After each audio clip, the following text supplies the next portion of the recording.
Benjamin Castle are Americans. Watching the footy. Liam Ryan saying, kick it my way, I want to jump over the pack, and here he comes! Ryan! This is Buddy Franklin! This is the greatest showman! Got the handball off to Myers. Myers looking for the lead of Stengel. Gee, they're good. Gee, they're sharp. Razzle dazzle Rioli. Oh, who else? McDonald! From inside the centre square. Boys kick the goal. Boys kick the goal. From inside the centre. Fat. I can't believe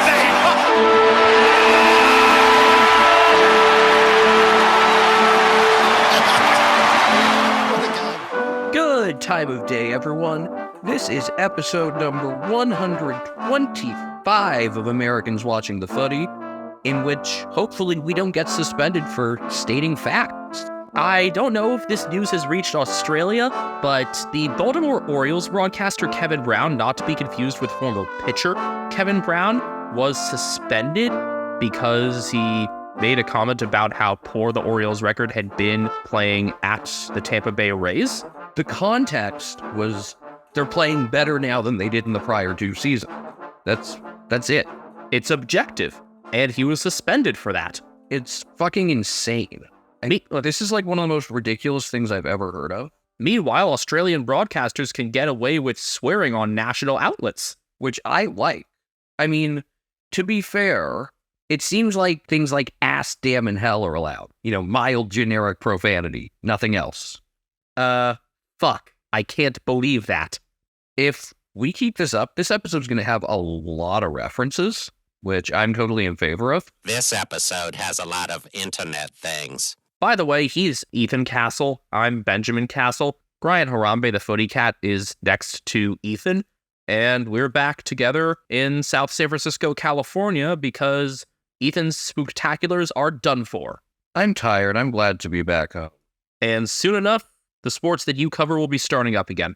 I realize, actually, that there will be some overlap with round 24, but the way the schedule works out, that's fine. The round 24 schedule, by the way, has been announced. And sorry, Carlton fans, fuck them kids. Look, 6 p.m. is not that late on a Sunday, though. Unless you have to drive like 5 hours to get there. I'm glad that there's no overlap on Sunday, but Richmond and Port being a noon local bounce is not right. That's a nighttime game. Yeah, that's like meant to be. You have to have Never Tear Us Apart at night for that game to work. I'm sorry. I mean, I get that they don't want another huge game to go up against Geelong and the Bulldogs, which is probably make or break for at least one of those clubs. I mean, I see scenarios in which both can get in, but it would probably rely on Geelong winning that game, is the point. And speaking of the Dogs, they definitely did themselves some favors at the start of round 21, winning 19-12 126 to 10-11-71 over the Tigers at Marvel Stadium. We called what would happen here. Yeah, this was kind of predictable. What happens when Trent Cotchin and Dustin Martin get managed? You get absolutely killed in the contest. Of all the games to manage your guys for, this was not the one. Against that top-heavy Dogs midfield, you need someone extra up at those stoppages to compete. Dustin Martin would have been the ideal person for that. Instead, he was just sitting there watching a game progressively go further and further away from the Tigers. Yeah, this one was over very quickly. A 57-point, 9-goal first quarter for the Dogs, and it really never got much closer or more respectable from there. The contested possession margin, by the way, was plus 38 in favor of the Dogs, 152 to the Tigers' 114. That's telling. Tomlin returned with 18 of those to lead the pack. I made the right call in making him my captain this week. Really, this whole thing, we're going to sound like that Family Guy cutaway of a black woman in hindsight. I told you. What did I tell you? Didn't I tell you? 'Cause I told you. And when did I tell you? A long time ago. And what did I say will happen when I told you? Exactly what just happened. It's really funny when things go like this, where there's like such an obvious flaw in a game plan that we could see it from a mile away. Or in this case, across an entire ocean. Yeah, like, of course the Dogs are going to have that pace. They're going to stay inside. They're going to build with short possessions. Andrew McCullough realized that would be something that Richmond needed to cut off. He talked about it in pregame interviews. Well, if you don't have the list to do that, good luck. I just found the whole thing really funny because, for the most part, people making decisions in football are much smarter than we are. Much smarter than the general observer is. Not this time. Richmond were having their way with stoppage clearances early on, and I believe did win that for the game. They were +6 on stoppage and +4 overall for the game, but it wasn't necessarily the immediate clearance success that mattered. It was keeping those contests there and the Dogs being able to gain possession shortly thereafter. Richmond committed 11 more turnovers. It was 59-48 there. The Bulldogs steadily possessed the ball more and were able to get better deliveries as a result. Jabari Ugle-Hagan with his third 5-goal game, which was great. When he's on, there are a few more entertaining players, especially in the forward line. Another thing I loved was, while this was going on, Kane Corns was asking he can't understand why the Bulldogs were, quote, scratching to make the 8. The answer is they didn't need to adjust in this game. When they don't have to adjust and can just ride the talent, it usually goes pretty well. And that's exactly what happened here. Really, the only other notable things I can think of from this game, just Jack Ross continuing to do good things. We're going to put together a pleasant surprise team as part of our, early off-season content, probably something in October, and Jack Ross will probably be on that side. I didn't think of him as being even near the 18 at the start of the year, and there's no question he is there now as one of their kind of middle height or taller wing players who's able to generate good possessions and generally is a pretty good kick for goal. And then some interesting stuff with the graphics on 7, temporarily showing Artie Jones getting subbed on for Artie Jones. Did you catch that at all, Ethan? I did not. I was not paying anywhere near close enough attention for that. Well, by that time it was probably... Game was out of reach. And it was 7-something a.m. where you were? Yeah. But yeah, Artie Jones got subbed on for himself. It's like playing yourself to a new level. Congratulations, you played yourself. Really, that soundbite does apply more to Richmond in this case, who definitely have some work to do now as they find themselves in 13th at 9-10-1. They can't afford another loss. And that Saints game, middle Sunday, the national game for Sunday on 7, that's juicy. Combine their recent troubles with how the Saints have been able to turn things around a bit lately. We'll get into them near the end of the show. Obviously, the result wasn't there for them, but we're liking the way that they were attacking the game in the first half, and that's a potential eliminator for the Tigers right then and there. I'm surprised we have so little to say about it, but that's because, for us, the result was predictable. I just didn't agree with Richmond's decision to manage not just one key player, but 2 here. I mean, that was what puzzled me, managing them both. Unless just making finals isn't a priority, which, I mean, I understand. As wide open as things appear, getting those extra couple weeks of rest and really gearing up for next season, maybe that's your best plan if you're really looking at not just making the 8, but winning. Doesn't help. It's like, you're right here. Also, you don't have your first round pick. And you look at the remaining 3 games, I know you would suggest that maybe it would be too late to rest guys if you did it against North. Maybe, rest could have been rest Caution for this game and then rest Dusty for North. I don't know. Either way, this was just dumb. And it was pretty obvious from the outset. And it's something that looks like it will cost the Tigers their last chance in September. I mean, your best hope is win out. I don't have anything to play for round 24. I don't see them winning at Port. And I think the way things currently line up, Port probably will have something to play for there. Take your pick for best on ground, I guess, between Marcus Bontempelli and Tom Liberatore. I assume that it's going to be Bont with 3 votes and Liva with 2. Bontempelli racked up 32 disposals, 11 score involvements, 10 clearances, 9 tackles, and 549 meters, while also scoring 3 goals, 1. Bont was the one to get the 10 coaches' votes, by the way. Yeah, that tends to be telling. Liberatore with 31, those 18 contested possessions, 12 tackles, 10 clearances, 10 scored involvements, and 516 meters. There's no more dangerous duo at stoppage. Maybe I'm a little short-sighted in saying that because Clayton Oliver's been out.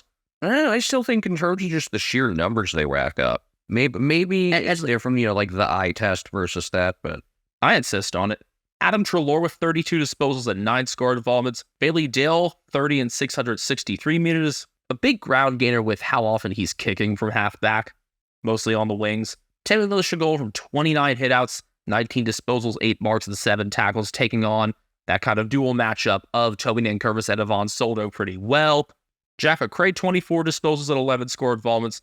Latham Vandermeer racked up 21, one of their more versatile players. Ed Richards had 20 in the back. So did Caleb Daniel going more forward. He kicked 2 goals. Don't usually see him kicking 2. Jamar Ugle-Haye, we mentioned he scored 5. He kicked 5-1 from 15.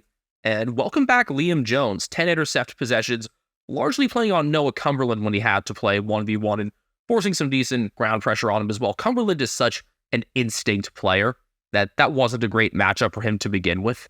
You said that you don't usually see Caleb Daniel kicking 2. He's had 4 prior 2-goal games in his career, the most recent of which was in 2017. Yeah, so hasn't happened since we started watching. The Dogs with 108 more disposals, 18 more inside 50s. They were nearly 9% more efficient inside 50. The Tigers did win hitouts 54-34, but the Bulldogs only committed 48 turnovers for the game. Turnovers 59-48. Committing 59 is not a lot, but only 48 for the Dogs is pretty unbelievable. And they were able to capitalize off those turnovers for Richmond, a lot of which came in the midfield. Marks inside 50, 18-10 in favor of the Dogs, and tackles 76-56, also going to the Dogs. On Richmond's side, Jaden Short, 25 disposals, 7 marks, 569 meters. Welcome back. Tim Taranto, 25 disposals, 7 tackles. Dion Prestia, 21 disposals, 7 clearances. Noah Balta, 15 disposals and 12 intercepts. Unfortunately, been a rough year for Noah Cumberland, and that continued here, another 8 turnovers. Still don't really know what role they're trying to have him play. Seemed like they were trying to have him play some of that dusty forward 50 role this week. Doesn't have the frame for it and isn't as composed of a player yet. I don't think this staff knows what his best role is. Maybe it's just playing on after the siren. Saturday, Essendon 10-13-73, defeating the West Coast Eagles 11-6-72. Fuck. It would have been so cool if you guys had pulled this one off, but I felt better about this game, so much better than I did about the win against North the prior week. That felt like a game that they blew and North lost more than the Eagles won it in the fourth. Seemed like, this was just a good competitive showing, and unfortunately couldn't finish it off. Looked like Essendon's inaccuracy was going to cost them early on. They only kicked 1-6 in the first quarter when I thought otherwise they played decently well, even though they were a bit slow to get to some of the clearances. For the Eagles, it was just their 5th first quarter win for the year. A lot of uncontested marks there as well, but Essendon took that away from them from the second quarter onward, having their forwards pressuring more once West Coast gained possession in the defensive 50. They went down from 43 marks in the first quarter to just 15 in the second. So, smart adjustment there. Still, though, when the Eagles were able to get out of defense, get over the top, it was far too easy for them to go forward. Still problems with Essendon's defensive depth, which is nothing new. We've kind of seen it all year. But the Ballers did lead by 23 at halftime and 17 at three-quarter time. Eagles missed a couple chances to capitalize off turnovers early in the fourth quarter.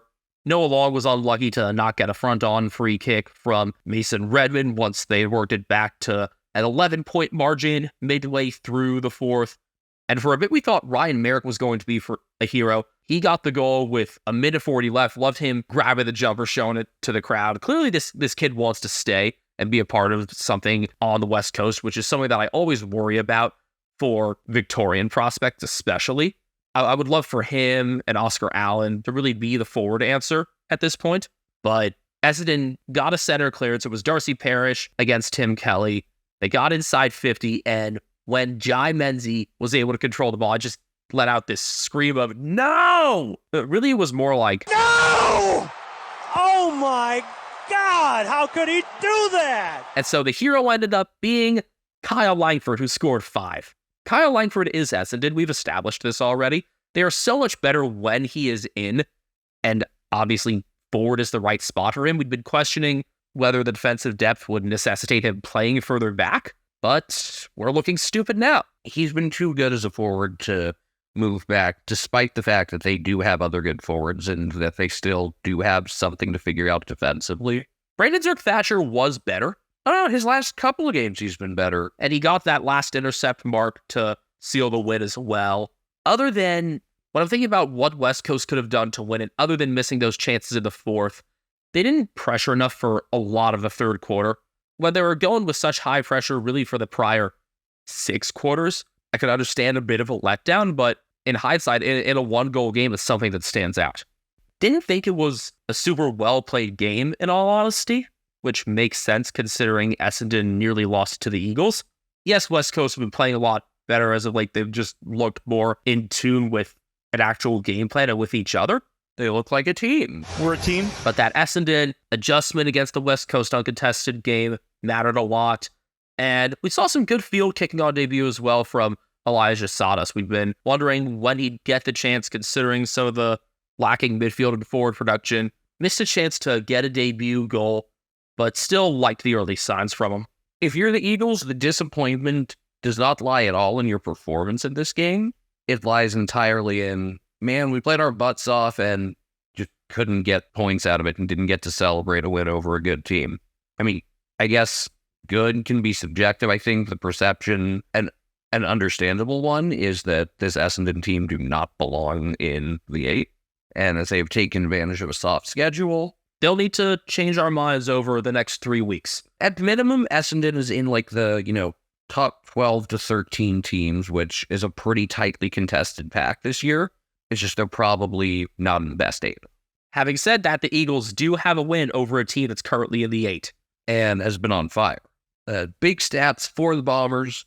Darcy Parish, goal, 33 disposals, 17 contested possessions, 13 score involvements, 9 clearances. Nick Hind, 31 disposals, 592 meters gained. Hind has been a lot more active these past few weeks. I'm wondering if Nick Cox being in there has allowed him to play a bit more freely, and he's just also had more time steadily in the 22, whereas he'd been a reasonable pick for a sub early on in the season. Zach Merritt, 29 disposals, 11 score involvements, 8 tackles, 7 marks, 492 meters. I've had this question about Merritt for a bit, where would it make sense maybe, because he's got very high motor, he's always on the ground. Would it make more sense maybe to get him to the bench a little bit more so that he could play higher quality minutes, or is his quantity what makes him such a good play? I'm still not clear on the answer. I think it has to be balanced somewhat with Darcy Parish's output, which obviously was also high in this game. I think the two of them are better when they're on the oval together, which complicates matters there. Dyson Heppel, 23 disposals, 7 marks. Sam Durham, a goal off 22 disposals. Mason Redmond, also a goal off 22 disposals. He gained 535 meters. This was his 100th game, as well as Alex Witherden's for the Eagles. Brandon Zerk-Thatcher, 17 disposals, 10 intercepts, 7 marks. Yeah, I've liked his performance the last couple weeks, and that loss to the Swans as well, I thought he was pretty good. Kyle Langford, 5 goals, 3 behinds, 13 disposals, 7 marks. Bombers, the less efficient team overall. The Eagles, 80.4% disposal efficiency. That is a bit inflated by some of the uncontested play they have in the back, especially in the first quarter when they took 43 marks. I know, but still, to be over 80% for a game in any case is pretty cool. And to do it as the losing team is a little more surprising. Bombers with 10 more free kicks, 22 to 12. Hitouts favoring Essendon, 52 to 13. What happened? Nick Bryan and the retiring Andrew Phillips having their way there. Just that's what it was. Bailey Williams, not one of his stronger hit-out games in general. Clearances, 39 to 29 Essendon because they won them 29 to 20 in stoppages. They recorded 35 more contested possessions, 132 to 97. Something that a young team will need to work at. Give it a year or two, they'll have better pieces there other than just Tim Kelly. Still, it's like you can look at this and see building blocks. You can see a path forward. You can see where a game was nearly won. Can't be too disappointed. I mean, the disappointment really comes from knowing now that Shannon Hearn and Luke Shuey are both retiring and that neither of them may get another win. I mean, I guess you think your best chance would have to be Western Derby this week, right? Or a freak round 24 against the Crows to farewell them. Who's round 23? I know it's on the road. You're not beating the Dogs. No, probably not. Nah, I think the Dogs beat them by 101 last year. Yeah, I think Rio's probably your best chance. Look, you got 2 more home games. You got a chance there. And you know who'd like it the most? North. Percentage-wise, North still have a huge cushion, so the Eagles would have to win another game. And yes, they were trying to win this game. Fuck you, Corns. Corns and Hutchie from Footy Classified, were very opposed to each other on that. Basically, it was just what Hutchinson said was with a minute left, down 1, they're not going to pull out all the stops, which like that isn't the most outlandish take, but I think it's untrue. You could see how much the guys wanted to win this game. Tim Kelly, unsurprisingly, the Eagles' best. He's probably winning the John Worsfold Medal this year. 30 disposals, 10 marks at 486 meters. Liam Duggan with 29 and 698 meters. Jaden Hunt, 24 disposals, 7 marks and 497 meters gained. I imagine he'll rank pretty highly as well. Andrew Gaff with 23. 100th gamer Alex Witherden, 22 and 9 marks. Tom Cole, 21 disposals and 11 marks. He had, I think, 14 disposals in the first quarter. And Luke Edwards reached 20 as well. Also want to credit Jack Petrocelli. Didn't get huge numbers, but the speed that he had produced some of the Eagles' best moments. And I think he's going to be an important player in these next few years for West Coast because he'll be able to run with some of those younger players. I love players who, aren't completely on the young side anymore, but still have that speed and can be a nice piece to supplement a younger core you're building. I guess that's something that we'll have to look forward to for ice hockey as well as San Jose Sharks fans with Mikhail Granlund coming to town. If there is anyone in our audience whatsoever with some overlap there, I'd be shocked. No, I think we do have a couple people listening or at least following us online who are from the Bay Area or at least are Bay Area sports team fans as well. Adelaide 13-11-89, defeating Gold Coast 9-7-61, 32-3 after a quarter, 52-24 at half. Suns did make a decent push to get it down to 11 at one point early in the fourth, but that was as close as they could get, and then Will Powell likely broke his leg again. Dude cannot catch a break. Yeah, he's having, looks like ankle surgery, but he was down, and you saw them bring out the green whistle, and was like, oh, fuck, not again. Last time we saw the green whistle, I think, was for Brandon Walker, Terry's patellar tendon. I mean, it's not that uncommon a sight, unfortunately. But when you see it, you know it's bad. And for it to happen to Powell again. There was ligament damage in his left ankle, and last year it was a broken and dislocated right ankle against, I think it was also the Crows. He had been a pretty pivotal player in this game up until that point. Really pivotal all year for them, especially once Lockie Weller slipped in form and went down again as one of their more solid movers for the back. So what I really noticed with Powell was, he struggled early and then settled in. He was kind of the barometer for their defense. The other biggest things I noticed in this game, Malcolm Roses could end up being very high up on assist leaderboards if deployed correctly because he has a really accurate field kick. I really like watching him. When you mentioned big, I thought you were just going to talk about James Borlace's shoulders. Yes, his shoulders are huge. It's weird because, we're not getting the view, from the back. We're not seeing him shirtless or anything, but he looks like Machoke or Machamp, the Pokemon, with how big his shoulders are. It's his arms are long. His shoulders are just, they look almost like they've been inflated or something. James Borlace is built like an elite NFL linebacker. Super broad-shouldered, 6'3", 223 pounds. Interesting thing about him, his father, Daryl Borlace Daisy, was a Port Adelaide Premiership captain in the Sandful. But because James was born in Egypt, and because of zoning, he was eligible for the Crows Next Generation Academy. So that's why he's playing for Port's rivals. If we're doing an NFL draft breakdown thing, we need some sort of heartbreaking news about him, Yeah, we have that music playing, but I couldn't find anything heartbreaking. Just damn good on his debut. 18 disposals, 9 marks. Really looked like he belonged there in a younger Crows backline by necessity with no Tom Duday, no Nick Murray, no Jordan Butts, but liked the early signs from him and also from the second game in for Mark Keane. I really liked Keane in this game. He had one play in the middle of the field to set up the final goal of the game. It was really nice where he kind of swiped a Brandon Ellis handball and started a kick sequence the other way. He just looked solid overall, and I think what's really fun about the Gaelic footballers that make the crossover is just their instincts and ability to operate on the fly. It's kind of a stereotype that fits just about all of them, and it's a stereotype I would love to have. Keane with 10 intercepts as well, played damn well on Charlie Dixon for most of Showdown 54 as well. We'd been really worried about Adelaide's backline going into the year. We didn't expect these two to be part of that solution. Also, I just love that Mark Keane is doing this while wearing number 48. As we've said, it was the only number that hadn't been represented in a game yet this year, so it was cool to see. There were only 2 48s on AFL lists. The other is Steely Green for Richmond, which is an amazing name. Yeah, that's like a Hall of Fame quality name. Other than that, what else did I notice in this game? Josh Rochelle wasn't heavily involved, but when the Crows kind of brought him back to a half-forward spot around the center square, it worked really well. and it helped set up a couple of goals. So I liked seeing that. Another good game out of Matt Crouch, wondering, what's his future going to be? Is he going to stick around and have that steadier AFL spot, or does he want to go to another contender? He's a Ballarat native, obviously. His brother Brad plays for St Kilda. If he's willing to go westward, I'd love for him to be an Eagle for a couple years.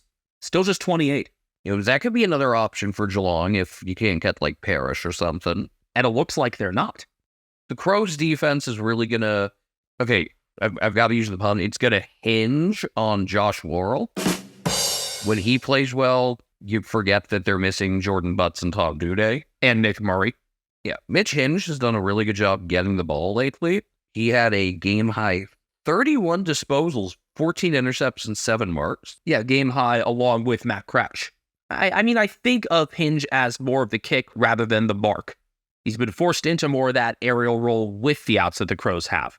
But we can see a blueprint for them to move further up the ladder next year. The other thing I noticed out of this game, the Crows getting multiple goals out of ruck contests, which just shouldn't be happening when you have Jared Witz. And I think that's one of those things where when you have a new coach, you just haven't been able to implement things like, how are we going to come out of ruck contests and stuff like in our own 50? Like what sort of set plays might we have? Yeah. That's a case where maybe Witz himself needs to take charge and orient some of that.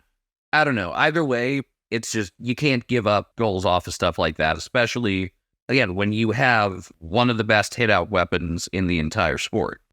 Matt Crouch matched Hinge with 31 disposals, had a goal and 7 tackles. Brody Smith is behind, 26 disposals, 8 marks. He gained 644 meters. Rory Laird, 24 disposals, 13 contested possessions, 7 clearances and an octopus. Jordan Dawson, a goal behind, 23 disposals and 8 tackles. Darcy Fogarty, 3 goals, 2 behinds, 19 disposals, 12 contested possessions, 10 marks, 8 tackles. Did not expect him to be as high in the contested area there. Some of it was some groundwork, which was a bit surprising. Obviously, a strong contested mark is no surprise. The Crows were nearly 11% more efficient with their disposals inside 50, which goes on line with some of what you were saying earlier about the Suns lacking some structure in their forward 50. They were also plus 17 in clearances, including plus 11 from stoppage. Sam Flanders led the Suns with 27 disposals. Rory Atkins had 29 and gained 692 meters. Noah Anderson kicked a point from 22 disposals. Before he came off, Will Powell actually racked up 20 with 9 intercepts, 8 marks, and 493 meters. Sucks that there are these long-term injuries for the same players again for the Suns next year, just going to mess up their structure again. I think having Rory Atkins in right away will help solve some of that, but it can't be the entire answer there. So, actually, I'm not sure how much hunting they'll need to do in the offseason because they clearly got a deep VFL list. They're right there near the top of the ladder along with Werribee. Jared Witt's 39 hitouts and 19 disposals, but coming off those hitouts, the Suns weren't able to play as effectively. And our Matt Rowell appreciation continues. Kicked a goal from 16 disposals, 14 contested possessions, and 7 tackles. I want good things for the Suns. I think, wouldn't most Footy fans want good things for the Suns? Or do they just want the expansion teams to crumble? I think there are enough likable personalities on the Suns and likable players that make people be okay with them, but we'll see what happens if/when they hire Damian Hardwick. Well, I love when he gets interviewed, so I'll support that. What's the legality of marijuana on the Gold Coast? Let him do whatever he wants. Here's one neither of us saw coming. The youngest side of the round beating the oldest. Hawthorn 16-9, 105, defeating Collingwood 11-7-73. The Retro Hawk was back and in full force. It looked awesome, by the way. Especially with the long sleeves that James Sicily and Chad Wingard wore. Forgot to mention the dogs also went retro. I liked it. It was kind of loud, but it was fun. I wouldn't mind them wearing that like once or twice a year. Yeah, the Diamond Dog, they played horribly the first time they wore those. I think it was in 95 and 96. I like the look, though. Yeah, and you're going to see both South Australian teams having some different jumpers for round 22. Porter going retro. And the Crows bringing back their jumper for a road clash, which is interesting. But yeah, Hawthorn, where the hell did this come from? Dominating uncontested possessions for the beginning, plus 33 uncontested in the first quarter, able to get out from clearance really easily. Let's just state the biggest stats here to start telling some of the story. Plus 97 in disposals, plus 99 on kicks when they're often a handballing team, plus 16 inside 50s, plus 63 marks, and how about 18-3 from center clearance? You don't expect that margin anywhere, especially against Collingwood, even though the Pies' clearance numbers have been a concern as of late. They actually did win clearances this game because they were plus 17 from stoppage, but since round, I think, 9 or so, entering this round, Collingwood had slipped from 5th in clearance margin to 15th, and evidently they've got some work to do in the center still. Tom Mitchell needs to play better. He was subbed off again, and with Nick Dacos being rendered ineffective by a tag and then suffering a hairline fracture in his knee that's going to keep him out for 6 weeks, they'll need to retool. Finn McGuinness put the clamps on. Yeah, forced Nick to go to full forward at times. McGuinness, I don't think, gets nearly enough respect for the tagging job he's able to put on. I know he's been in and out of the 22 at times, but you're able to have him completely neutralize a player like that? You've got to keep him in. Now, some people will question how much his impact may be overstated considering what kind of injuries Nick Dacos carried into the game and how he tried to play through them. Even if you're a Carlton fan, this Nick Dacos injury sucks. I'm really curious how the team's going to play without him. I think we all are. Because we've seen, he's put up such great numbers and accumulated a lot. While playing in a few different spots on the over, has really moved further downfield as the season's progressed, going from their kickout guy to being there in the center square. But I think it'll be a good chance for us to learn how truly valuable is he. And not just that, the Pies suffered another injury in this game as well with Nathan Murphy. It's a low-grade syndesmosis injury for Murphy, and so that's a 2 to 3 week timeline there. And with Darcy Moore having slipped in form as well, and his kicking having not been as good, need to be able to make up for his intercepting ability. Clear spot for Billy Frampton to come in and play largely in the back. Or just bring Mason Cox back in. I mean, Mason may find his way back in anyway, but I think in terms of a backline player there, Frampton is a more natural solution. In terms of what you do, though, in the center square, it's really concerning because of the impact Nick Dacos has been able to have there. Meanwhile, limited numbers from Tom Mitchell and Scott Pendlebury there. I know Pendlebury has been criticized a bit as of late for his struggles in the center square, so you got to back in Taylor Adams there. You got to lean on Jordan DeGoey a lot more, and whoever they may bring up from the VFL will have a tough task there. I mean, I'd love for Finn McRae or Josh Carmichael to finally get some more action there and be able to dig out some of those center clearances. In terms of, what you expected in this game versus what actually happened, I think none of us saw Hawthorn winning, but if you said that they were going to win by kicking their ass on center clearances, you'd say, yeah, that kind of checks out. It does. What else do we see? We saw Dylan Moore having another one of his man-possessed first quarters, which we saw a few times last season and a couple early on this year. You saw Harry Morrison being really hungry to get back into the action. Harry! His first AFL game in 4 weeks, first in the 22 and 5. So yeah, Dylan Moore and Harry Morrison both kicking 2 goals, both getting above 20 disposals, Moore with 22, Morrison with 21. But where else did Hawthorn win this game? Who do you think? James Sicily. When he is not checked, when you don't have somebody constantly playing on him, he will rack up his intercepts. We've seen this the past few weeks.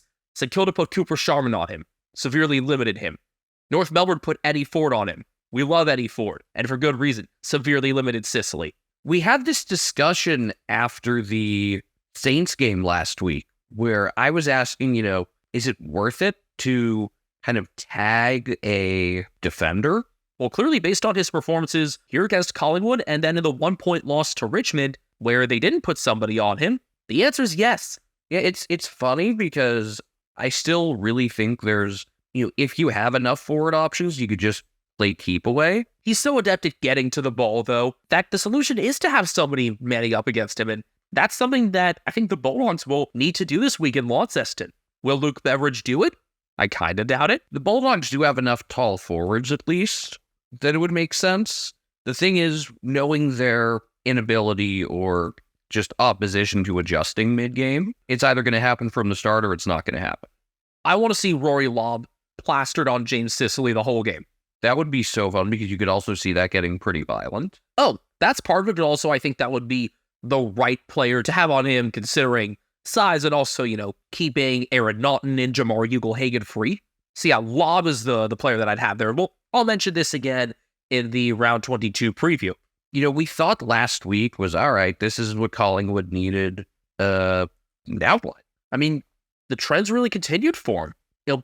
Backs aren't necessarily against the wall. There's still a game clear for first. Yeah, that's not the issue. This season is not going to be defined by their regular season record. This is about winning a flag, because for so much of the year, they've looked like the team that should do it. For weeks now, I've said they've only got one challenger, and it's Melbourne. Now that's opened up a bit. I still contend that Melbourne are the top challenge for them. I think they're a team that could lose to just about anyone on the right day, though. I think a lot's been exposed here. They struggled with ground balls, clearances, possession time. Hawthorn had 45% possession for the match compared to 35% for Collingwood, 56-31 for the fourth quarter. Pies have had a much more difficult time retaining the ball. They're not an uncontested team, so it makes sense why their numbers aren't great, but these are warning signs. I just hate that we have to face them coming off back-to-back losses. I just can't see them as a team that loses 3 in a row. To be fair, and we'll get into this in a bit, I also didn't see Port losing 4 in a row. Just everything went right for Hawthorn in this game. And the pieces that we were curious about potentially being on the fringe of their 22, really, most of the players returning had positive impacts. We already talked about Harry Morrison. Jack Scrimshaw was solid in defense. Sam Frost was not missed. Jacob Kaczynski competed well in the air as well throughout the ground. Hawthorn's depth showed. I mean, we've said they have, 30-ish guys that can play at the AFL level. It's just a matter of figuring out which ones and making sure that you don't have, like, the game Denver Granger Barras gave a few weeks ago. You mean the Tony Snell game? Yes, that is exactly what I meant. It was all in here and it worked. When they worked things out in the third quarter, going from 11 points up at halftime to 26 up at three-quarter time, they scored incredibly efficiently from inside 50s. They had 6 scores from their first 8 inside 50s of the third quarter. It was a high-pressure game throughout from the Hawks. You had the right pieces in there from the beginning. Chad Wingard kept up with some of his pressure as well, when we'd really been questioning his longevity. And amazingly, even BT might have admitted that Collingwood were out of this game somewhat early in the fourth quarter. It never felt like that push was going to be there. Sorry, I've just received word that the Pies are still a chance at the GABA. That is true. They've got such a great history of coming back. But yeah, once Luke Bruce got the opening goal of the fourth quarter, you felt pretty good, up 31. And then shortly after that, Jai Newcomb got another. Then Nick Dacos and Nathan Murphy went out. And that was really it. I would say the first goal of the fourth was the really big one, though. Going up 31, 6 kicks, that'll do it. So round 21 is now the latest in a season that a team has won a game from 15 or more spots below on the ladder. Thank you, Swamp, for that. And again, it was the youngest team beating the oldest team that makes it even more remarkable. Are the Pies too old? Too slow? God, if the Cats beat them this week, I am never going to shut up about that. James Sicily led the way with 37 disposals and 19 marks, 11 intercepts, and 515 meters. You got to put somebody on him. It's that simple. A 31 disposal, 9 mark performance for Connor Nash. This was also a game where you can appreciate Will Day's versatility. A behind from 29 disposals, 7 clearances, and 7 marks. You can put him behind the ball to shore up things defensively, have him receive from Newcomb and Nash off contest. Needs to be a bit more of a reliable set shot, but that can be fixed. Newcomb, by the way, kicking 1-1 from 28. Chad Wingard with 26 disposals. Josh Ward was a Rising Star nominee last year, I believe. Had 23 disposals and 9 marks. Along with Dylan Moore and Harry Morrison, Mitchell Lewis had 2 goals. He kicked 2-1 from 16 disposals and 10 marks. Really not a lot of big stat hauls for Collingwood. I mean, Darcy Moore with another 10 intercept game. Not 10 intercept marks, though. And remember, if you get to 11, Gil will murder you on the oval. Kind of like how horses just get shot on the track. Same sort of deal. I mean, they don't get shot I guess euthanized with an injection, I guess. Yeah. Jack Crisp behind, 27 disposals, 8 marks, 547 meters. Scott Pendlebury a goal, 23 disposals, and 7 tackles. Again, he needs to be able to have more of that impact off the center bounces, and Crisp will need to step up there as well. I know you've been critical of him these past few weeks, as have some other people. He wasn't as bad in this game. Taylor Adams would have been nice for him to do something. Yeah, limited to no possessions in the first quarter. I still won, but if I had played Brian over him, would have had much bigger haul. In fact, Brian was actually my highest scorer this week, and he was sitting on my bench. Again, still won. I guess we'll just lead off with Brian Myers then, talking about Geelong's 12-point win over Port. The Cats 14-13-97, defeating the Power 12-13-85. Brian with a rare multi-goal game and 5 assists. Is that a new career high? Yeah.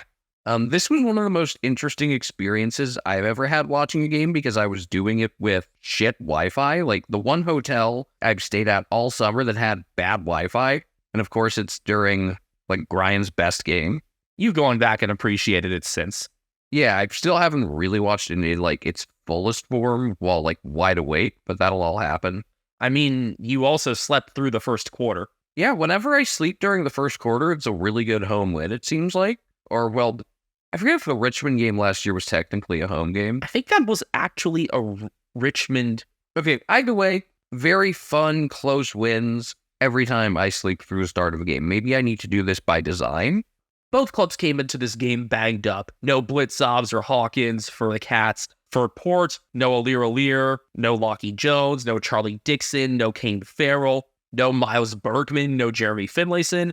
Though admittedly, they weren't missing much in terms of that forward output because Willie Rioli was really left unchecked, played the most freely we'd ever seen him in the forward line. Really, that deepest forward target is not a spot where we usually see him, and he thrived there.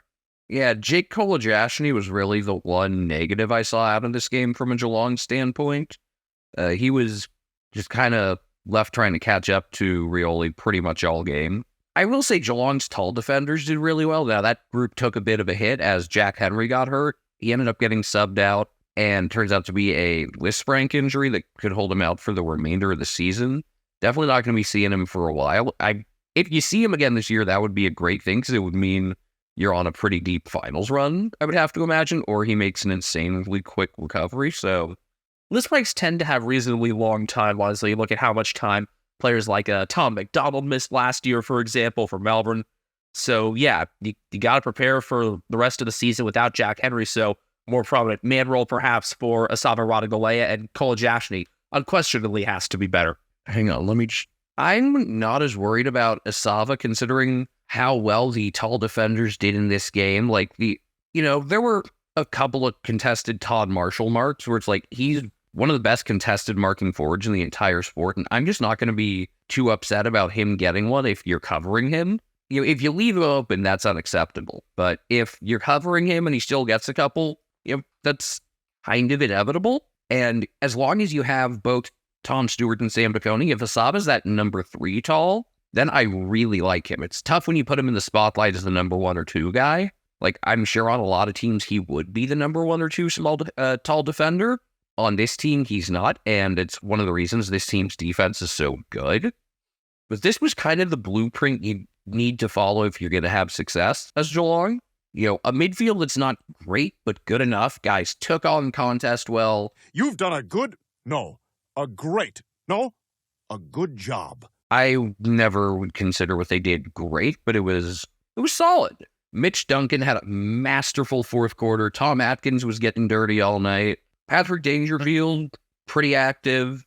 But it was the forward pressure from the smaller forwards that I just loved. It wasn't just Ryan. You had Brad Close doing it. You had Tyson Stengel doing it. And you know who really stepped it up with Tom Hawkins out? Ollie Henry. What a day for Collingwood fans to just have a sook. Between losing to Hawthorn and then Ollie Henry kicking 3 in the first quarter and 4 for the game. To add some fire to that rematch for Friday night. And yes, the forward pressure was fabulous. We'd seen some of that from Stengel last year, an underrated part of his game considering it was more of a focus on the goal output that got him to the All-Australian team last year. But against a team with a backline that can get exposed, you pressure them right there, their defensive 50, the holes will be there.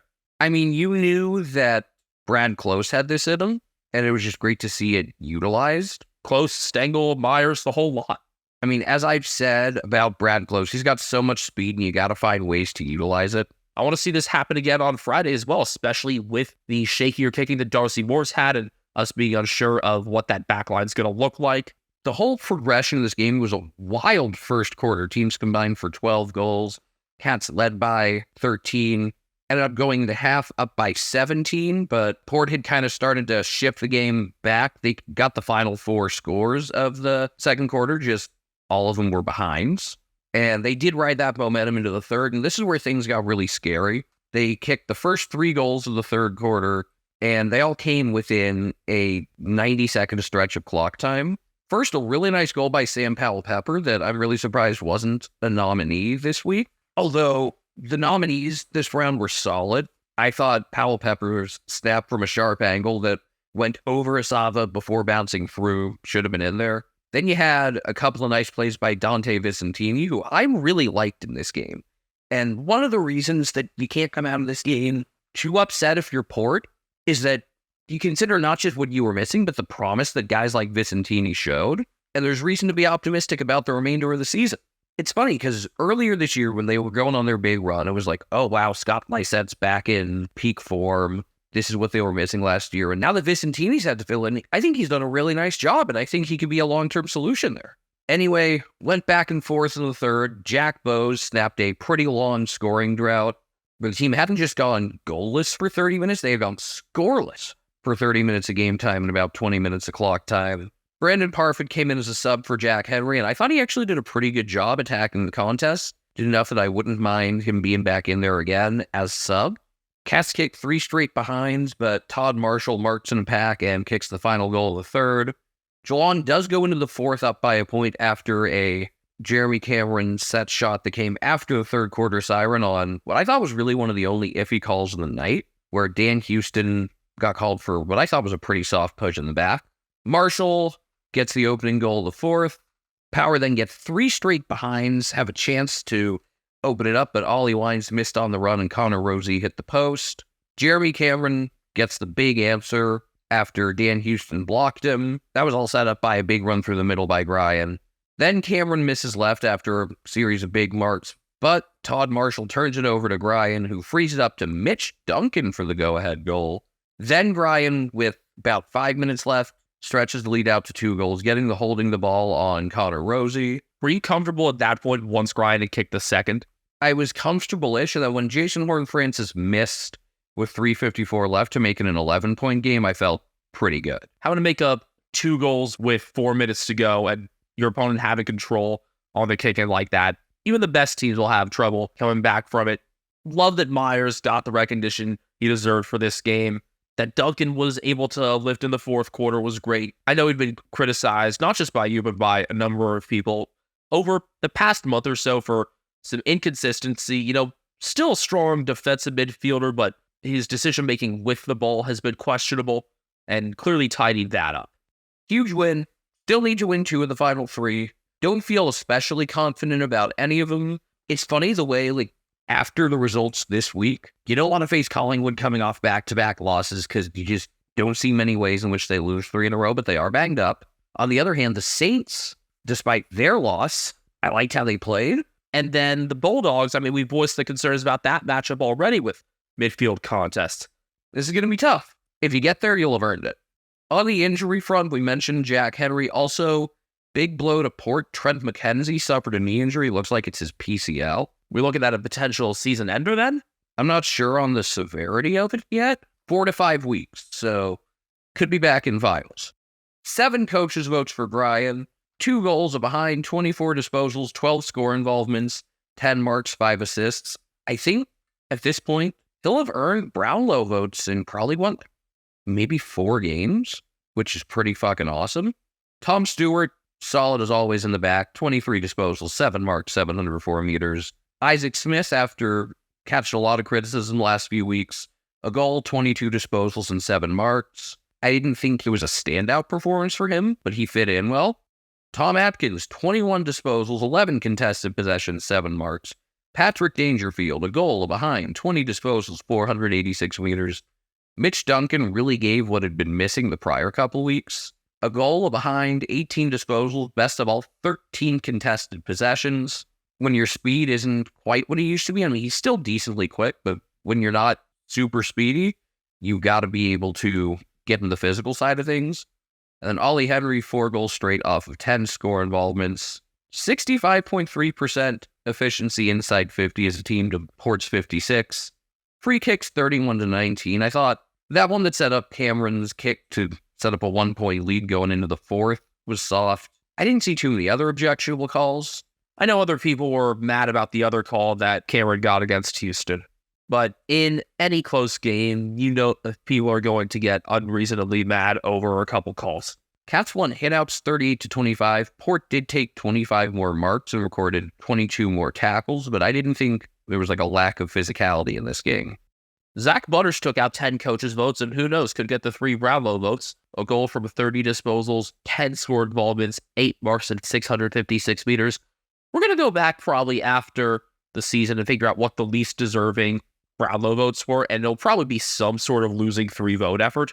Starting next year, I think we've talked about this before, just like needing to cast our own Brownlow votes. Yes. Connor Rosie kicked a point from 27 disposals and 8 tackles. Ryan Burton had 25 and gained 682 meters. Jason Horn-Francis kicked 1-2 from 23 and 9 marks, but that second miss was crucial and may have ended the game in a lot of respects. I thought he played well overall, though. As did I. Riley Bonner had him behind from 17 disposals and 492 meters. First game for him in a bit. What's a Bonner?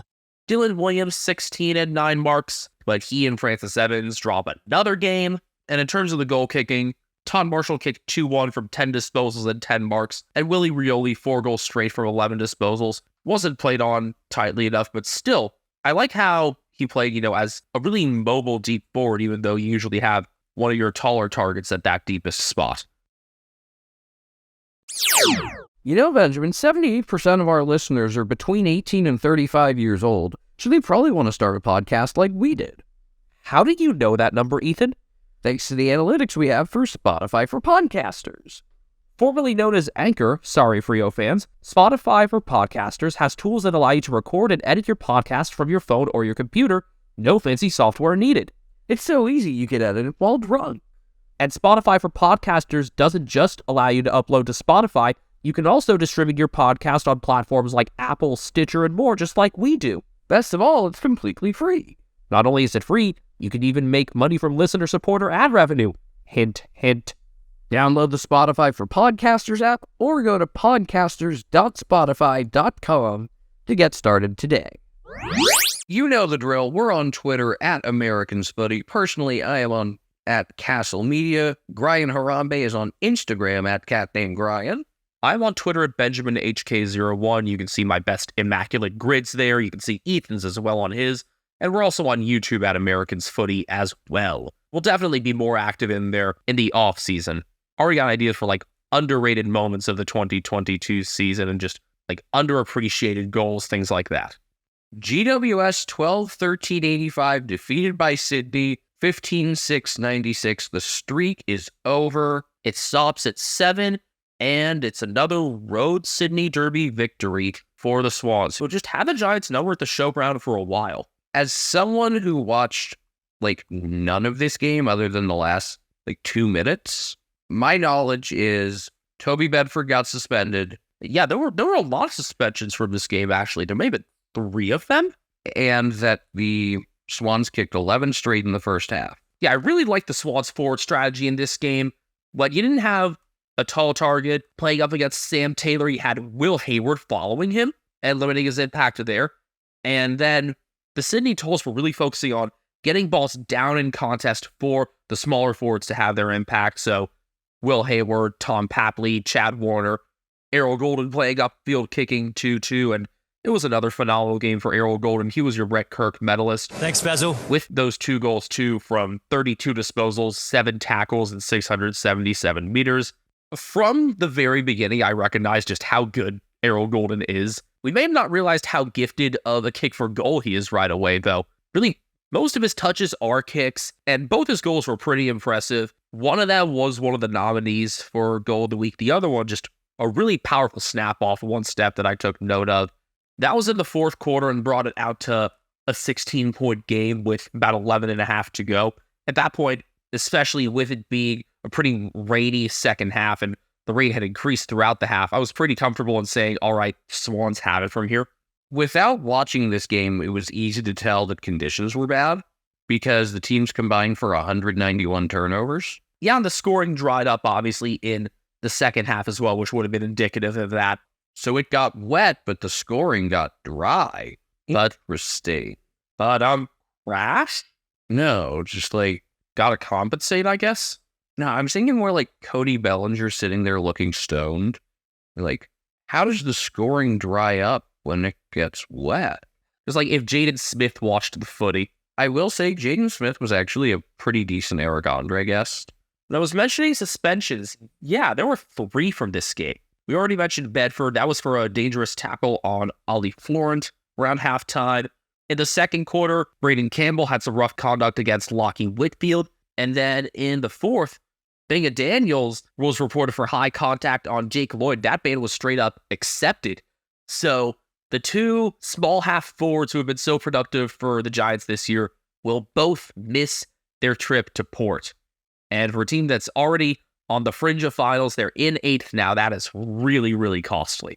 So a lot of damage coming out of this game for the Giants, even though they didn't get any injuries from it. Just pieces that are very hard to replace. Remaining schedule for them at Port, home against Essendon, at Carleton. And that Carleton game is the last game of the home and away season, as I'd called for a few weeks. I mentioned that Sam Taylor was limited a lot, had a number of goals kicked on him early on, but he also had a couple key plays that were confirmed to be behinds on review in the fourth quarter that kept the game alive for longer than I expected it to go on. Giants worked it back to within a goal when Callan Ward and Toby Green scored in quick succession, and then Sandwich's snap was touched by Sam Taylor just off the boot. I still felt confident in the Swans being able to close it out, and Hayden McLean was really smart, kick short. He had looked long. He looked to bomb it to the square to a contest there, and he'd had a really strong game as well. Tied his career high with 4 goals. He'd also done that 2 years ago in a game you want to forget because it was that game against the Cats where Jeremy Cameron wasn't paid the mark. Yeah, I'll just keep referring to the grand final and kicking their ass at home this year and coming out with 2 points we should have never taken at their place this year. Regardless, McLean made the right move there to pull it to Warner. Warner finished it off with the stat. 13 points, 4 minutes left in the rain. That was a dagger. And so the Swans, they're right there as well. 10-9-1, they're in 10th.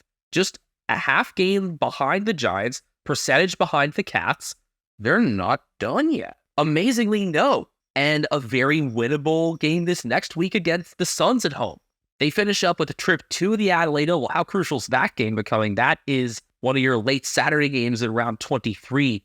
And then the national TV game Sunday around 24 hosting the Demons. It's appropriate for them to have a spotlight at the very end of the season. You know, the runners-up from last year fighting for the spots. And with Buddy now retired, obviously, the younger forwards have lifted form. And when they haven't had great scoring impact, they've won enough contests, forced enough balls to ground for the smaller forwards to be impactful.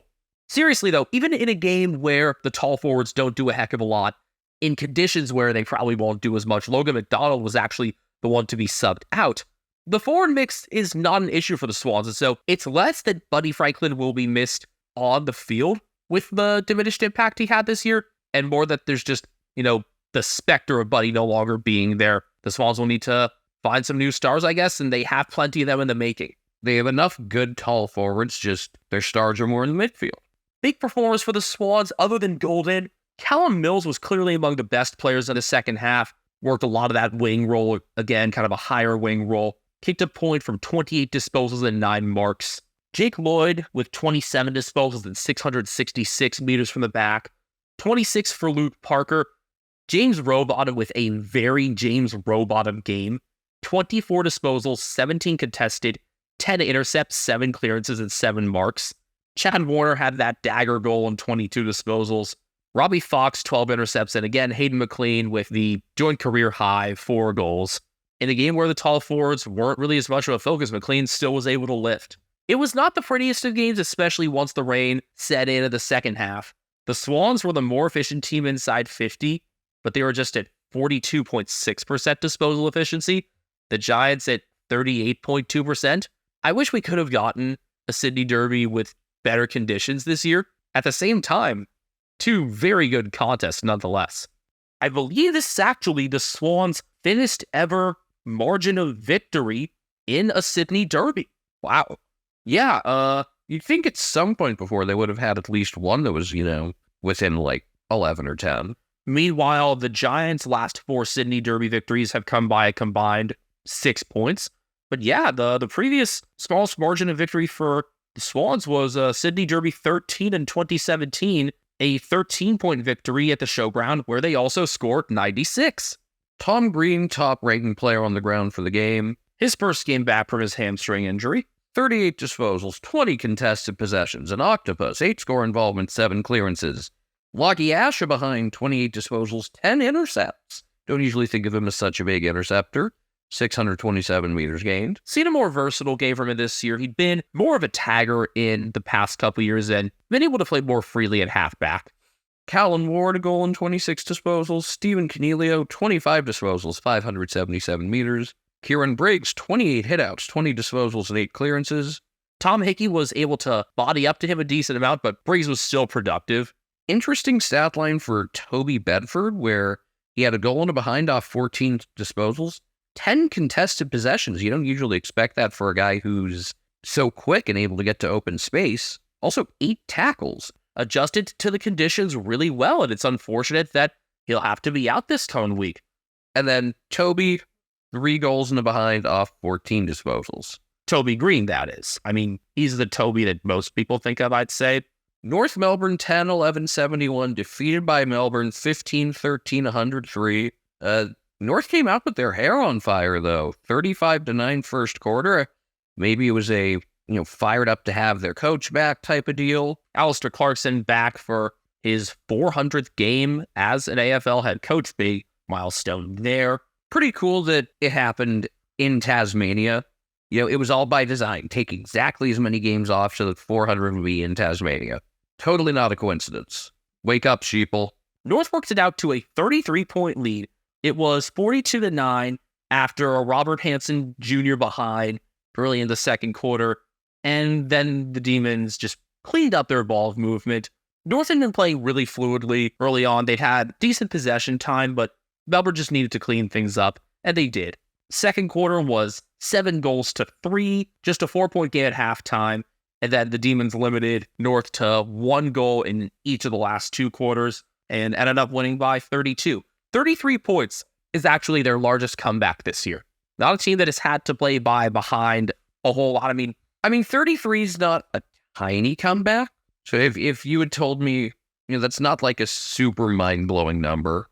Over the course of multiple years, like when we talked about GWS's biggest comebacks ever a week ago, sure. But over the course of 1 year, yeah, you can go a whole season, even as a team that wins a bunch of games without ever having to come back for more than about 4 to 5 goals. When North were going well early on, Eddie Ford played a big part in that. No surprise there. Ford played well on Jake Lever, had 2 of North's first 3 goals. If this is your first time listening to us, or just your first time paying attention while we talked about North Melbourne, we think Eddie Ford's pretty good. Was able to limit James Sicily recently, had his performance against Jake Lever. Go back and watch Eddie Ford. Seriously, number 40 for North. Also just a fun, exciting player with the ball. Good mix of the wow factor and doing the kind of quiet, less glamorous, but nonetheless important things.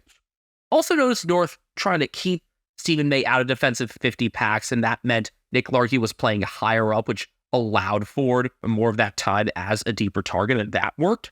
But again, once Melbourne cleaned things up in terms of movement, got a number of quick intercept marks that led to goals in the second quarter.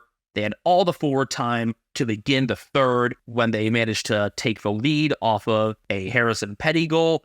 Oh yeah, then Harrison Petty got hurt. That's the big thing coming out of this game.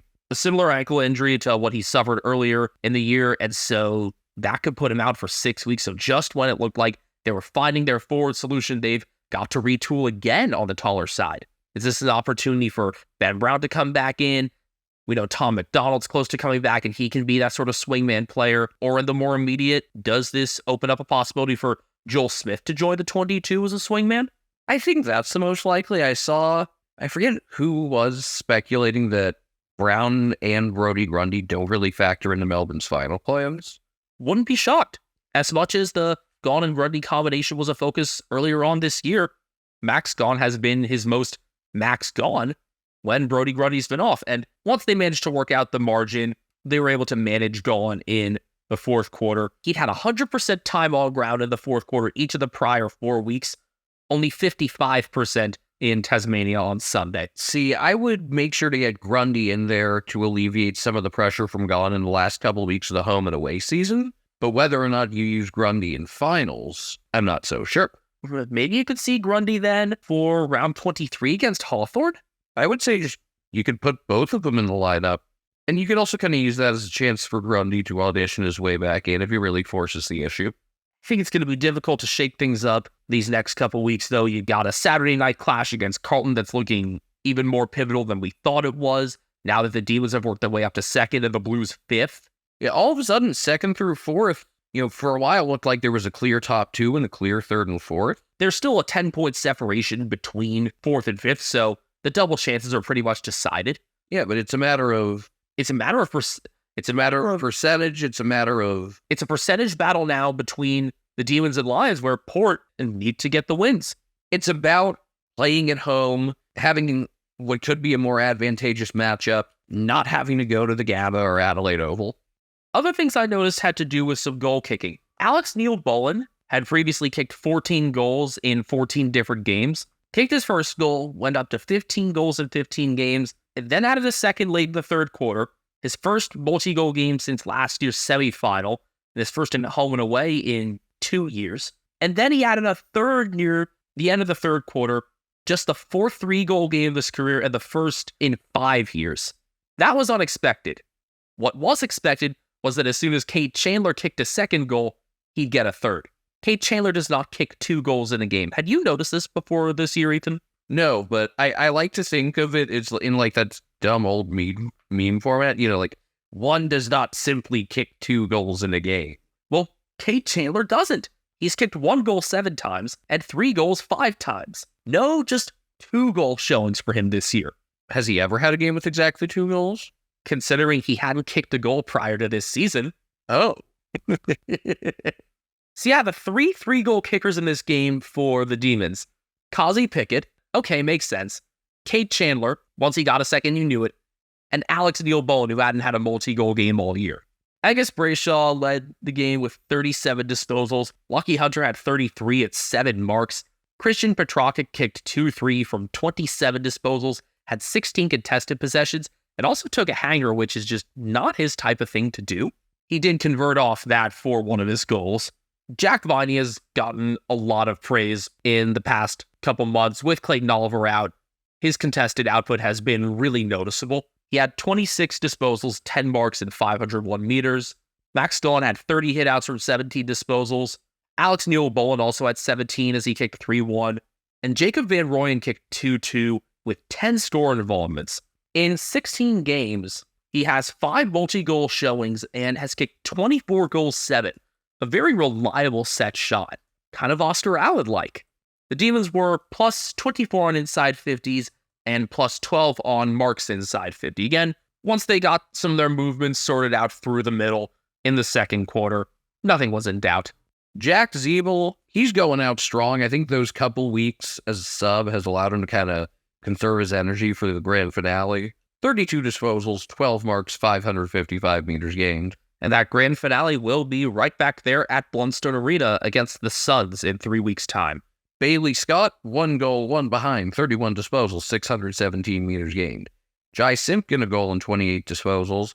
Luke Davies-Uniacke starting to work his way back up to his pre-injury form with a behind, 27 disposals off 17 contested possessions and 8 clearances. Taron Thomas, 23 disposals, 14 contested possessions, 10 clearances and 8 tackles. We've seen him as a big tackler, but as a big clearance machine too. Yeah, that's been a bit less expected. I'm wondering if maybe Hugh Greenwood being out had a little bit to do with that. Again, I think Greenwood belongs in this team, but glad that Thomas was able to put on a good performance back home in Tasmania. He's a Launceston native. And then Luke McDonald, 17 disposals, 9 marks, 557 meters. He's had a better past couple games defensively. after he'd been ragged on for really a couple months straight. And just briefly want to touch on Bailey Scott. I think he's a name that's been tossed around a lot more in terms of North's best players this year. Had he been on another team, people would have been talking about him more already. The middle game on Sunday was a game on which I didn't focus as much, because it was Ethan's game to cover, but heck of a contest, really high pressure the whole way, and a tale of two halves in a lot of respects. St. Kilda 8-6-54, defeated by Carlton 10-13-73. Saints doubled up the Blues in the first half and kicked one goal the rest of the way. So how exactly did Carlton turn it around, Ethan? There weren't a lot of major adjustments made. It was just they played better. Just as Kanye is a proud non-reader of books, I am a proud non-liker of Carlton, but I am loving the way they're playing. Not just moving the ball quickly, but putting on a ton of pressure defensively. Just an up-tempo, high-octane, exciting game that, the final score does not suggest how much fun this was. You look at the final score and you think, oh, it was another boring, slow St. Kilda game. Another game where Ross Lyon managed to keep the tempo down, and he was somewhat early on. But really, from the late second quarter on, you could start seeing the shift. This was a super fun watch. I think the Saints played a decently good game here. Just ran out of a bit of steam. I think some of that just momentum was clearly swinging late in the third, and while it was great to have Max King back, he had a pretty significant miss from about 25 meters out after a mark that you could argue to use the ground to secure it. Might not have been a catch in the NFL, but I think it was barely called a mark. Anyway, that would have kind of restored momentum heading into the fourth quarter. Instead, they were only up 8. David Cunningham kicked a goal from a tough angle to open the fourth after Tom DeConing came out of the crowd pretty well. DeConing kicked the first goal of the second half just kind of out of nowhere. I'm telling you, he's played really well lately, even once Jack Silvani went down. Mark Pitnet gets the hitouts to advantage, but I think Tom DeConing's been a really high-impact player, which I never would have thought heading into this year. Cunningham also did a good job on that play, I know, taking out Brad Hill to an extent. Hill was still one of the faster players for St. Kilda, but was also one of their more stable players throughout the night. So being able to take him out on that play was really big. And then who had the go-ahead goal? Patty Dow, who was been the sub again and again. He was brought into the 22 with Adam Chera and Mitch McGovern both dealing with hamstring injuries. And he was about to be subbed off. And then he kicked that goal. Jess Webster from ABC and Fox Footy said that the Blues had written out the papers, nearly filed them, and then Patty scored the go-ahead goal and ultimately the game winner. And they decided, nah, you're staying on, and Ed Curno's not going to be on for a bit longer. It's funny because, a couple weeks ago, Matthias Filippo got subbed out right after kicking a goal, because I think, the papers had been filed. And Matthias scored a goal in this game as well, and was the sub victim for the Saints regardless. I thought it was appropriate. He hasn't been a huge impact lately. I've started to understand why sometimes you want to manage a younger guy to, as they kind of learn how to parcel out their workload over the course of the season. In a case like this, I can see why someone like him or Anthony Caminiti could use a week just resting. Whereas Caminiti, he tends to find a way to give himself time off. He was going to this week. The suspension ended up getting reduced to a fine, but he had taken a shot at James Sicily last week, which, to be fair, a lot of guys probably want to do that. Anyway, Carlton took the lead on the Dow goal, all while the weird sub thing was going on, where, if it wasn't a close game, it would have been the sorts of, all of my fascination. Because you had Curnow, getting up and stretching and then putting the jacket back on, and then it came off, and then it went back on. Apparently, after they had decided not to sub Dow out, they had decided pretty quickly that it was going to be Lockie Fogarty, but the bench kept calling him over, and he just stayed out there. I'd like to think he knew what was up and was like, no, I'm staying on. I'm better than him. And at one point, the commentary team had even said, do you even want to bother using the sub? Which is a very polite way of saying this probably isn't an upgrade. They finally did pull the trigger with about 8 minutes left, and it worked right away. So, again, I don't think Ed Curnow's a particularly skilled player, but fresh legs with 8 minutes left in the game, pretty awesome to have. He delivered a ball into the forward 50, then Charlie did a good job tying up Cal Wilkie. Blake Akers outmuscled Mason Wood and handballed to Charlie for a goal to put the Blues up a solid 12 points. That was really the last big opportunity until Akers scored on the run from right at the edge of 50 with 3:22 left, and that really finished it off. Really impressive goal from Akers as well. He kicked 2 big ones in this game, lifting against one of his former sides in the Saints. And Charlie Curnow played a bit further up the ground in this game on Cal Wilkie, trying to keep Wilkie out of the defensive 50 at times. And even though he himself only got 1 goal, and I think would have been the first time he'd been left goalless in, I think, about 2 years, but it allowed the smaller forwards to keep moving well, and just taking out that matchup with the most important defender was crucial. Oh yeah, Jesse Motlock kicked another 2. He was that late in round 18, kicked 4 goals then in the first half. He had kicked 10 goals in his first 12 games this year. He's kicked 10 in the 4 games since he's been brought back in. You mentioned Curnow playing up on the wing. There was some speculation that he was kind of doing what Harry Mackay would have done, and I thought it worked pretty well just because it took Wilkie out of that defensive 50. Exactly. And the marking ability along the wing around midfield was pretty good, and he was able to deliver the ball forward. So that worked nicely. And then I thought 2 guys who have spent some time in the defensive 50, one much more than the other, really important for the Blues. Sam Doherty, who was able to kind of sneak forward and play around the edge of the forward 50, and Matthew Cottrell, who I've just really enjoyed ever since he was brought in. He really added to that kind of dynamic element for them, the speed that they had been missing. And the 2 of them were in sync on a lot of sequences in the second half that I really liked. Seeing less of Cottrell in the back half this year, but clearly works well there. A versatile player with speed will always be useful. And just thinking back to Curnow's ability to play that high wing role, I think his field kicking, his delivery inside 50 has been really underrated. And when Harry Mackay has been at his best, thinking back, it was Charlie's deliveries that helped set up a lot of that. I thought it was a pretty solid game plan by Michael Voss. On the St. Kilda side, obviously great to have Max King back. Even with that miss late in the third, they just seemed like a more complete unit. If you had watched this game without looking at the score, you would have thought they would have had more than 54 points and 14 scoring shots because of just the tempo they played at. Like, I can't come away from this game, unlike most losses, with too many negative thoughts about the Saints. I liked their overall showing in this game. Mason Wood was phenomenal. I mean, he was just everywhere. And Brad Crouch played a great 3 quarters and then unfortunately was pretty quiet in the fourth. And again, I don't think there was a ton of adjusting done there.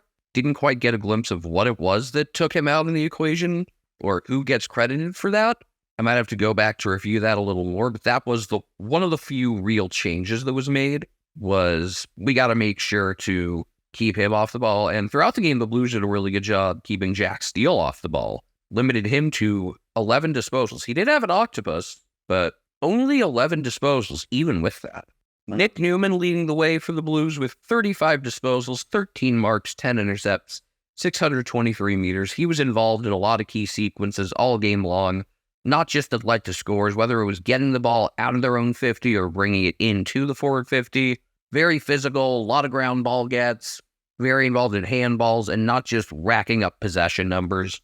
Zach Fisher, 32 disposals, 551 meters gained. Welcome back. I hope you're an Eagle soon. Blake Akers, 2 goals, 27 disposals, 11 marks. That's still the most ridiculous trade. You know, people talking about Richmond not having their first round pick, but they got what they needed to out of that deal. I still don't get what the fuck Frio were doing with this. They could have gotten so much more. Sam Doherty kicked 3 behinds, but still 26 disposals and 7 marks. Patrick Cripps, 24 disposals, 15 contested possessions, 11 clearances. George Hewitt, 23 disposals and 8 tackles. Paddy Dow, a goal, 22 disposals, 7 clearances. Oliver Hollins, who I've really liked, 20 disposals. Jacob Wiedering, 16 disposals, 10 marks and 9 intercepts. Neither team particularly efficient inside 50. I think some of that's sloppiness from playing a bit faster. Some of that's also just really high defensive intensity. Blues were more efficient at 39.3% to the Saints' 31.8%. Also, Carlton killed them in clearances, 46-22, 37-15 from stoppage. Saints did land 17 more tackles, 79-62. Just wanted to mention also about Ollie Hollins. Dutchie's the Rising Star nominee for this round. Well deserved. I loved his performance the prior week as well. I could have Yeah, you could have given it to him last week, but I'm glad Mac Andrew got his. Still waiting on Elijah Hewitt, I guess, for the Eagles, but who else is still... Hewitt's one of the big ones there. I guess Neil Erasmus hasn't gotten his yet. Yes, that's the one I was thinking of. But Hollins with 6 tackles and 4 marks as well. Strong defensive winger. You could have him linking up with Blake Akers or maybe even have him go up the ground a bit and play opposite Akers at times. Glad he's gotten this sort of recognition. Yeah, monster game out of Mason Wood. Some of the productivity we saw from him reminiscent of earlier in the year, especially with Jack Steele having less of an impact. He expected Wood to carry more, and he did. 36 disposals, 14 marks, and 773 meters gained.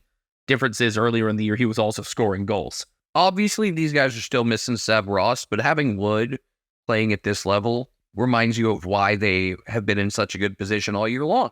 Wood and Brad Crouch as well. Crouch with a goal from 31 disposals, 9 tackles, and 7 clearances. I mentioned last week that Crouch had been helping make up for Seb Ross's absence, even though Seb Ross could be a bit of a chaos player at times. Jack Sinclair and Callum Wilkie had 23 disposals each, Wilkie with 10 marks as well, but playing further upfield than normal. Jimmy Webster with 17 disposals and 9 marks. Josh Battle had 11 intercepts in the back. And Rowan Marshall, we continue to be really high on him. A goal from 30 hitouts, 13 disposals, and 8 tackles. Still been able to play all around the oval, even though he's the number 1 ruckman now and really hasn't had much support the entire year. Entertaining end to the round out west. Frio 11-8-74, defeated by the Brisbane Lions 11-11-77. Wait, the Dockers won a first quarter and a first half? If you had told me at the start of the year that Brisbane would go into Frio in round 21 and win by 3, I would think, great, probably a huge game between 2 finalists. Obviously, Frio, that hasn't happened. I'm glad they played a good game. Makes last week look a little less embarrassing, although Josh Corbett being completely shut down, that frustrates me. I'm waiting for Liam Reedy to make his debut and allow Luke Jackson to play more freely. Seemed like Jackson was still pretty damn good in this game, just looking at the numbers. Again, this is a game that I have hardly watched any of. I'm going to go back and do so. Yeah, I mean, Jackson was able to have a cleaner look at things without having to match up against Oscar McInerney. He was held out with his ankle injury, so it was Darcy Ford who was the main ruckman. Jackson had a goal, 2 behinds, 44 hitouts, 24 disposals, and 15 contested possessions. Ford not as strong in the ruck, but it was Joe Danaher's backup ruck work and some of his defensive marking down the stretch that helped tidy up the game for the Lions late. It was even at 3-quarter time and really goal for goal from there. Johnny Amos kicked the first goal of the fourth as he was able to mark against Jack Payne. Ryan Lester didn't support him enough. That was a fun matchup throughout the night, Amos versus Payne. Joe Danaher gave the Lions a narrow lead with a soccer a couple minutes later. Super high pressure throughout this quarter. Tough to get clean looks, but the Lions managed to get one out off a free kick with Hugh McCluggage taking advantage and setting up Jack Gunston. We were wondering if Gunston maybe should have been managed this week considering it had done him well, but he had 2 clutch goals and took Luke Ryan out of the contest for a lot of the game, which is easier said than done. Ryan has not been the problem defensively for the Dockers all year, and props to Gunston for being able to win that matchup when it mattered. Yeah, I was surprised that Ryan was held to like the mid-70s in fantasy points this week. You have Ryan, and do you have Hayden Young as well, or do you have Brennan Cox? I did. I think as of now, Ryan's my only Frio defender. Yeah, would have been nice for you to have Hayden Young, considering he's been moved into the midfield and looks like a real tagger. That's been one of the biggest changes for the Dockers in recent weeks, and I'm wondering what could have happened had they realized this sooner, just made the switch sooner. First he neutralizes Patrick Dangerfield, then he holds Lockie Neal in check for a decent amount of the game. Neal still didn't manage 25 disposals and 8 clearances, but Young with 29, 50 contested possessions, 7 clearances, and an octopus for himself. It was an even matchup, so very well done, Hayden Young. The Lions held the lead from that Danaher soccer all the way through, even though Sam Sturt managed to kick his 3rd goal with 5.5 left. Ethan, you had forgotten that Sam Sturt had debuted in 2020 and in fact kicked 3 goals in the first ever game we watched. He was the Rising Star nominee for round 1 of 2020. Yeah, the only individual performer that we really understood that game at the time, because, it was a lot to take in, was... But yeah, Sturt was a standout from that game. The start of his career has been marred by injury, and getting more consistent time now. Happy for that. But Eric Hipwood stretched it out to an 8-point margin with 3.5 to go. I had said earlier in the game that Hipwood had really great per disposal impact, hadn't gotten a whole lot of the ball, but was an important mark, had a couple assists, and I said he knows how to get into a game even if he can't hit the scoreboard. Then he did hit the scoreboard and also had the last crucial mark as well. So the defense rests for Eric Hipwood. Between him and Danaher, they still had more than enough of an impact. I know they've been criticized a lot of times, but it's very rare to have a week where both of them are down. Once Hipwood got that goal, I thought that it was over to begin with. They did manage to get out of some congestion, and Michael Frederick kicked the goal with 1:09 left. And then Frio got the next entry, but Ryan Lester was able to kick it out for Hipwood to mark, and that was it from there. Danaher managed to behind at the end of things, and Lockie Neal has his first win at Frio since moving away. Thought he would have gotten one sooner. And Frio fans still definitely remember that he went away. It was a must-have game for the Lions. They weren't able to get a big percentage boost from this, so they weren't able to get up to second. They're in third now. It's going to be a very tight percentage battle with the Demons the whole way. Definitely something to watch. I wouldn't be shocked if you see a live ladder up. Look at those percentages these next 3 rounds. Usually with percentage, I think a lot's made out of it when it's not going to end up being a factor. With this, it very well could be. And it's like one where every goal is actually needed to decide this thing. It's a difference between having to play at home in your home state and having to travel to an environment where you've had difficulty winning. I mean, we've seen how the results have changed so easily a lot of the time between the Gamma and the G for that Melbourne-Brisbane matchup, even with last year's anomalies. When the Dockers had the better chances this game, it was because they were able to punish off turnovers. Lions were +4 on center clearances in the first quarter, but also committed 6 more turnovers. It felt like a game the Lions should have had more of a control over, but their turnovers were so costly and Dockers punished well. Considering how much speed Frio has, that is something they should be able to do. It hadn't been that way for a lot of the year, which was disappointing, and Frio managed to do good things off their own center clearances. But again, between Hipwood having the high per disposal impact, Jack Dunstan occupying Luke Ryan, and Cal Achi marking in a lot of valuable spots. I mean, Achi's aerial skill makes him valuable in really any game plan. Never going to be a main target, obviously. You often see him being a mark on the wing, then putting on good deliveries. That he's been held out of the lineup is a testament to the Lions' depth. Yeah, it's not like he had done anything to deserve to not be in the lineup. With Lockie Neal being tagged, it was actually Jared Berry who led the Lions in disposals with 28. He would have been way down the list of guys I would have guessed. I would have put McCluggage ahead of that. Probably pretty much all the guys that you're about to read off here. I would have said Dunkley right off the bat. Dunkley only had 17, but he had 8 tackles as well, so his impact was felt. But Jared Berry, a goal from 28 disposals and 7 marks, one of his best games. And with so much focus on the Neal and Dunkley duo, you need a strong third guy in there. And this season, Jared Berry has been that third guy in those more central contests, doing more of the inside work, whereas Hugh McCluggage is still playing more of a wing role. McCluggage kicked a goal from 22 disposals. Dane Zorko played a good supporting role, 20 disposals and 10 marks, and 0 nuts grabbed. Cam Rayner are behind from 19 and 12 marks. Lincoln McCarthy, a lot of praise for him in this game as well. Their fresher leader, 8 tackles, 11 contested possessions, and he kicked 1-1 from his 17 disposals. There have only been a couple games this year where he's really been on. I can think of really 3. There was the game against North in the where the Lions just had a field day, and the 2 games against Frio. I mean, I think he's done a good job making himself a useful player week in and week out, where even if he's not stealing the show, he's doing a solid job. Correct, but it's those 3 games where his impact has been felt the most. And it was obviously badly needed in this one in particular. Lions took 41 more marks. Interesting, because you usually think of Frio as a team that, they're passing around their own end. Yeah, much less of that this week. I think Luke Ryan being taken out of the contest limited that somewhat. But also they had an urgency to move, considering with Lockie Neal being limited in the middle, they could take advantage of some mismatches they had elsewhere, just use their speed to their advantage. We saw that from them, particularly in the first half. Lions did win contested marks 18-8. that's not surprising. That's been an obstacle for the Dockers, and it's something that the Brisbane tall forwards are obviously quite good at. Lions also recorded 11 more tackles inside 50. Caleb Sarong, 35 disposals, 9 clearances, 7 tackles. He's put up some great numbers all the time, but to do that against a team that's got the likes of Lachie Neal and Josh Dunkley, even more impressive. Angus Brayshaw, 29 disposals, and Liam Henry, 24 disposals and 7 marks. I believe it's awards time.